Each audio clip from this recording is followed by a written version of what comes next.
Very good morning, class 4th. How are you? I am Sangeeta teacher and today I will teach you Hindi grammar. यानी आपका आज हम क्या पढ़ाएंगे? आपके बुक का हिंदी व्याकरण एवं रचना, ये आज हम आपको पढ़ाएंगे। So take out a book Hindi grammar.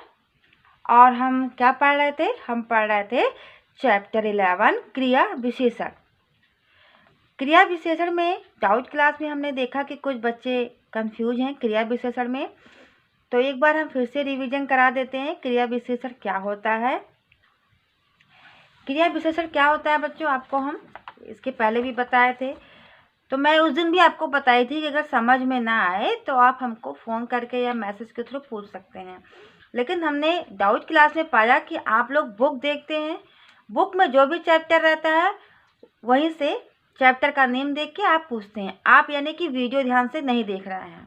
अगर आप वीडियो ध्यान से देखे होते, जो बच्चे देख रहे हैं उन लोगों को कोई डाउट नहीं रहता है, क्योंकि वो सब अच्छे से पढ़ाई कर रहे हैं। जो भी वर्क जा रहा है, होमवर्क सेंड कर रहे हैं और कॉपी में राइट कर रहे हैं, है ना। लेकिन जो बच्चे ना होमवर्क राइट कर रहे हैं, ना PDF देखते हैं, ना कॉपी में लिखते हैं, ना होमवर्क भेजते हैं और ना वीडियो देखते हैं, उन्हीं बच्चों को ज़्यादा डाउट रहता है। तो मैं उन लोगों से रिक्वेस्ट करती हूँ कि जो भी वीडियो आपके पास सेंड होता है, आप लोग अपना टाइम टेबल आपके पास गया है, टाइम टेबल के अकॉर्डिंग आपका वीडियो बनता है, उसको आप लोग ध्यान से देखिए। पहले ध्यान से जब देखेंगे, मैम ने जो वर्क दिया उसको रीड करेंगे, पढ़ेंगे, तो आपको कोई भी डाउट नहीं रहेगा, ठीक है। उसके बाद भी कोई डाउट होता है तो आप हमसे डायरेक्ट फ़ोन करके पूछ सकते हैं तुरंत, ठीक है। तो इसके लिए कोई प्रॉब्लम नहीं होगी। लेकिन जो बच्चे वीडियो नहीं देख रहे हैं, होमवर्क भी नहीं भेजते हैं और ना कॉपी राइट करते हैं, ना स्कूल में कॉपी भेजते हैं, वो बच्चे अनावश्यक के क्वेश्चन पूछते हैं। जो पढ़ाया नहीं गया है उसको भी आप पूछ रहे हैं। ऐसा क्यों बेटा?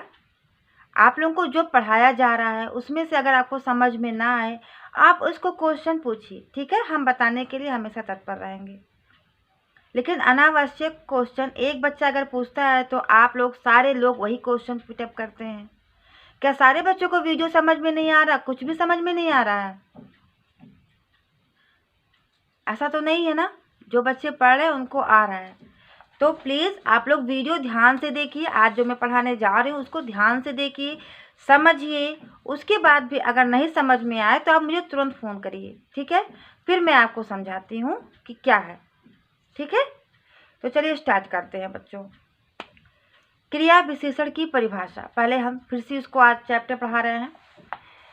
परिभाषा पहले हम जानते हैं क्रिया विशेषण कहते किसे हैं। तो बच्चों, जो शब्द क्रिया की विशेषता बताता है उसे क्रिया विशेषण कहते हैं। जैसे हम आपको पढ़ा रहे हैं, अध्यापक पढ़ा रही हैं, ये क्या है? क्रिया है। हम काम कर रहे हैं ना, हम काम कर रहे हैं, हम पढ़ा रहे हैं। आप भी काम कर रहे हैं कि आप वीडियो देख रहे हैं, पढ़ रहे हैं, हो रहा है ना काम, यानी कि ये क्रिया है। क्या है? क्रिया है। और क्रिया विशेषण क्या है, अब आपको बताते हैं। क्रिया विशेषण हम आपको किस तरह पढ़ा रहे हैं। अध्यापक हमें हिंदी अच्छे से पढ़ा रही हैं, अध्यापक हमें अच्छा हिंदी पढ़ाती हैं। तो अच्छा शब्द क्या है? विशेषण है, यानी कि मैम का गुण है या मैम का अच्छाई है, ये क्या है? ये क्रिया विशेषण में आता है, ठीक है। ये विशेषता है मैम की, तो ये विशेषण में आएगा, क्रिया विशेषण हो जाएगा। और आप सब स्टूडेंट्स, बच्चे, छात्र जिसे कहते हैं, वो बच्चे अध्यापक की बातों को ध्यानपूर्वक सुनते हैं, हिंदी अच्छे से पढ़ते हैं।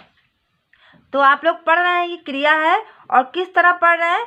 अच्छे से पढ़ रहे हैं। अच्छे से मतलब आप बहुत अच्छे से पढ़ रहे हैं, यानी कि आपके विशेषता क्या है कि आप अच्छे से पढ़ रहे हैं। ये नहीं कि आपने वीडियो ऑन कर दिया और बातें कर रहे हैं। आप अच्छे से ध्यानपूर्वक मैम की बातों को सुन रहे हैं, पढ़ रहे हैं, ये क्या है? विशेषता है आपकी। तो इसे कहते हैं क्रिया विशेषण। बच्चे या छात्र अच्छे से मन लगाकर पढ़ रहे हैं, ये क्या हो गया? क्रिया विशेषण। अब समझ में आया क्रिया और क्रिया विशेषण में क्या अंतर होता है। जैसे एक एग्जाम्पल और देते हैं बच्चों। मोहन दौड़ता है। मोहन दौड़ता है, ये क्या हो गया, क्रिया हो गया। मोहन कैसे दौड़ता है, मोहन तेज दौड़ता है।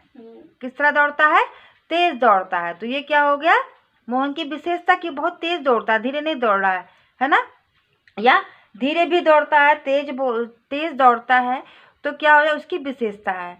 तो ये क्रिया विशेषण में आएगा। मोहन दौड़ता है क्रिया है, मोहन तेज दौड़ता है ये क्रिया विशेषण है।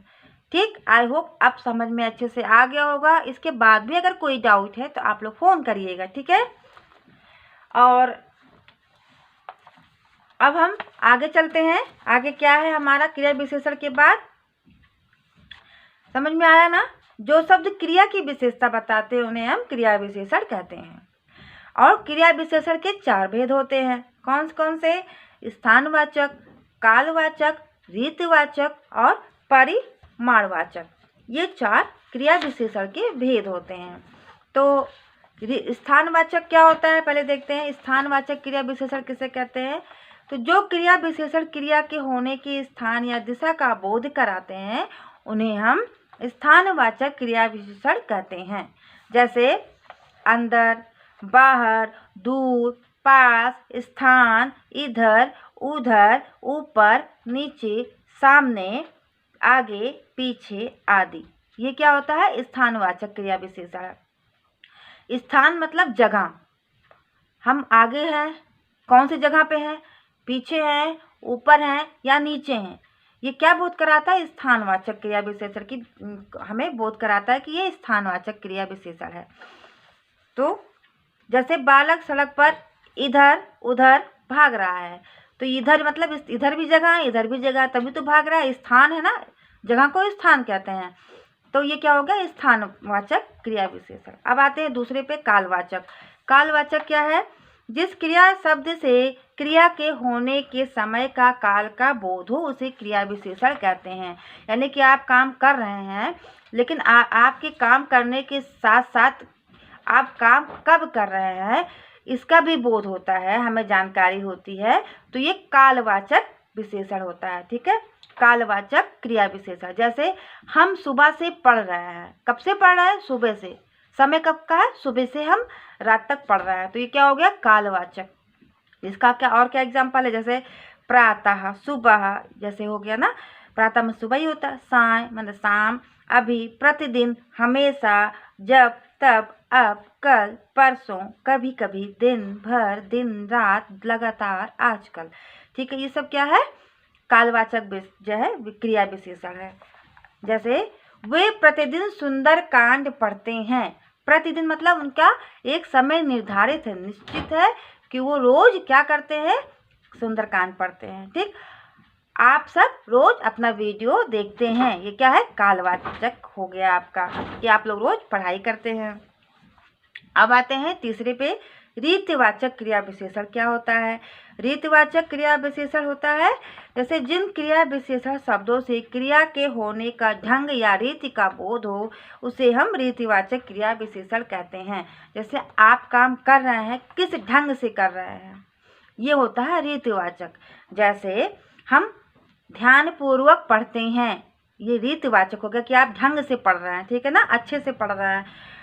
हम जा रहे थे बाजार, अचानक बारिश होने लगी, तेज से बारिश होने लगी, तो ये क्या है, रीतिवाचक है कि अचानक बारिश होने लगी। फिर है परिमाणवाचक क्रिया विशेषण। इसमें क्या है, जिन क्रिया विशेषण शब्दों से क्रिया के होने की मात्रा अथवा परिमाण का बोध कराती है उसे हम परिमाणवाचक क्रिया विशेषण कहते हैं। जैसे बहुत, ज़्यादा, कम, कुछ, इतना, उतना, खूब, पर्याप्त, लगभग आदि। इसका एग्जाम्पल देखते हैं। जैसे मेरा गांव लगभग उसके गांव के पास है, तो परिमाण है ना कि जो मेरा गांव है उसी के गांव के पास है, अन्यत्र कहीं नहीं, यानी कि और कहीं नहीं है, मेरा गांव मोहन के गांव के पास है। तो एक परिमाण है ना आपके पास कि उसका आपका घर उसी के घर के पास है। मेरा सामान मेरे पास है, तो आपके पास परिमाण है ना कि जो मेरी बुक है, मेरा ये सामान है, ये मेरे पास ही है और कहीं नहीं है, तो क्या हो गया, परिमाणवाचक क्रिया विशेषण। ठीक है, तो ये हो गया बच्चों आज आपका क्रिया विशेषण पूरा समाप्त हो गया है। आई होप समझ में आपको अच्छे से आ गया होगा।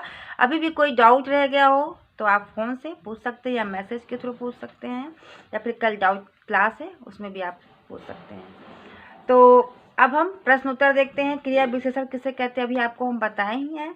क्रिया विशेषण के कितने भेद होते हैं? 4 भेद होते हैं, स्थानवाचक, कालवाचक, रीतिवाचक और परिमाणवाचक। रीतिवाचक क्रिया विशेषण की परिभाषा उदाहरण सहित लिखिए। तो इसका आंसर होगा, जिन क्रिया विशेषण शब्दों से क्रिया के होने का ढंग अथवा रीति का बोध होता है उसे रीतिवाचक क्रिया विशेषण कहते हैं। उसके बाद अब है अभ्यास 2, उचित क्रिया विशेषण शब्दों से खाली जगह भरिए। तो आप राइट करिएगा। जैसे पहला है, कमज़ोर और असहाय लोगों की मदद करनी चाहिए। तो यहाँ पे हम राइट करेंगे, हमेशा मदद करनी चाहिए। दूसरा है, हाथी धीरे धीरे चलता है। ठीक है, क्या राइट करेंगे? हाथी कैसे चलता है? धीरे धीरे चलता है। तीसरा है, सुरेश और रमेश दौड़कर विद्यालय पहुँच गए। तो कैसे दौड़े? तेज दौड़कर विद्यालय पहुँच गए।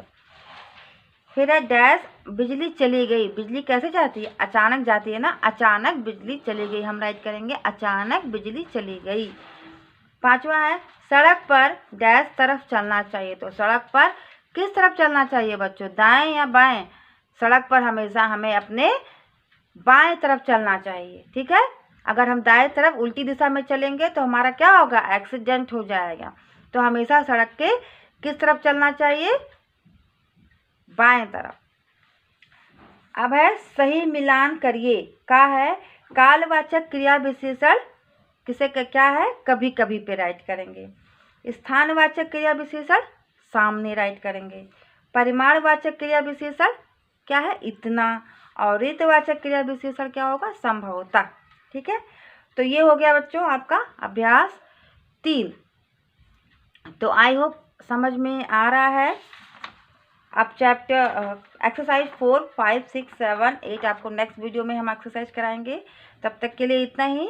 और आप लोग भी खुद से उसको देखिए कि आप लोग खुद से फील करिए, समझने का प्रयास करिए। आपको पूरा चैप्टर हम एक्सप्लेन कर चुके हैं, तो आप लोग खुद से उसको फील करिए। कल मैं डाउट क्लास में पूछूंगी सारे जो है जितना भी एक्सरसाइज है, तो उसके लिए प्रिपेयर रहिएगा। ठीक है, तो आज के लिए इतना ही। मिलते हैं नेक्स्ट वीडियो में, तब तक के लिए have a nice day. Bye bye.